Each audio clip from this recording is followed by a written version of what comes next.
মাখানো লবণ ছাড়া কোনো চামড়া এখানে ঢুকবে না। সেটিও আমরা দেখলাম যে এবার কমপ্লায়েন্স খুবই ভালো। এবছরে আমাদের 63 বছরের মধ্যে সর্বোচ্চ লবণ উৎপাদন হয়েছে, সেটি হলো 24,37,000। এই লবণ উৎপাদন হওয়ার প্রেক্ষিতে যেটা হয়েছে, লবণের কোনো ক্রাইসিস কোথাও হয়নি।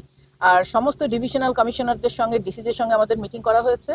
সেখানে আমরা বলেছিলাম যে তারা স্থানীয়ভাবে সংরক্ষণ করবে। লবণ দিয়ে সংরক্ষণ করার উদ্দেশ্য হলো আপনার যে সিটিপির যে ক্যাপাসিটি আমাদের 25,000 বা 40,000 পর্যন্ত ক্যাপাসিটি থাকার কথা, হয়তো আমরা দেখছি এখানে 25,000 পর্যন্ত কিউবিক মিটার পর্যন্ত আমরা করতে পারবো।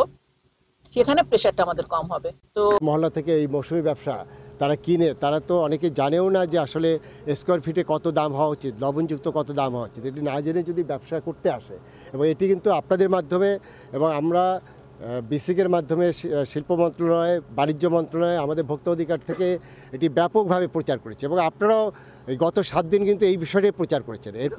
এরপরে যদি তারা বলে যে আমরা জানি না, এটি তো আসলে এইভাবে তো ব্যবসা করলে তাদের এরকম ক্ষতির সম্মুখীন হতে পারে।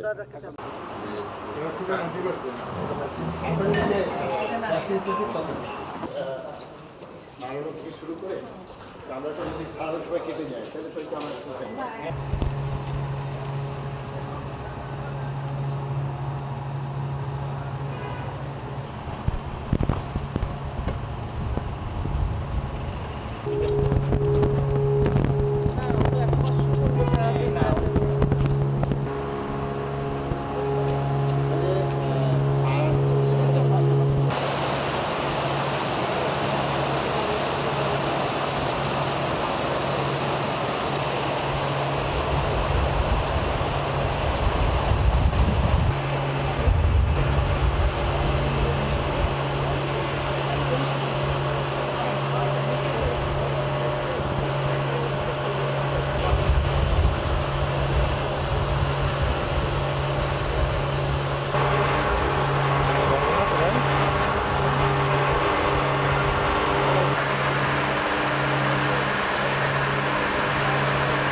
ওই এত জমাবো নবগঞ্জ